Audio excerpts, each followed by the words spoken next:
শোন মাই, আমার তো অন্নপূর্ণা ভান্ডার ঢুকবে 3,000 টাকা। তা তুই চল আমরা তাড়াতাড়ি লিস্ট করে নিই কি কি কিনবো, বুঝলি তো? টাকা এই যেই ঢুকবে ফুট করে আমরা দুজন বেরিয়ে যাবো, গিয়ে যা যা দরকার নিয়ে চলে আসবো।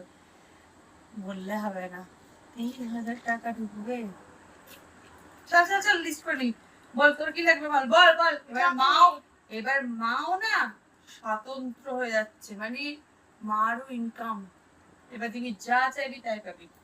বল বল কি কি লাগবে। কে ফোন করছে? না না, আমার অন্নপূর্ণা ভান্ডারে টাকা ঢোকানি। তোকে ঢুকেছে? কখন ঢুকলো?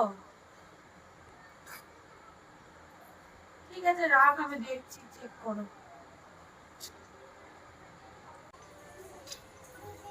হ্যালো, তোর ঢুকেছে টাকা?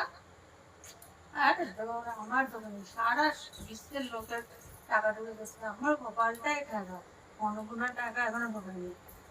মামুনি, তোমার টাকা ঢুকেছে অন্নপূর্ণা? তোমার ঢুকে গেছে? হ্যাঁ, আমার ঢুকে গেছে। তোমারও ঢুকে গেছে? হ্যাঁ। শোনা বাকি ছিল, সবার ঢুকে যাচ্ছে, আমারই ঢুকছে।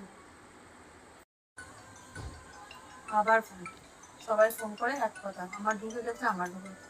আমার ঢোকে নি, শুনে কি করবো?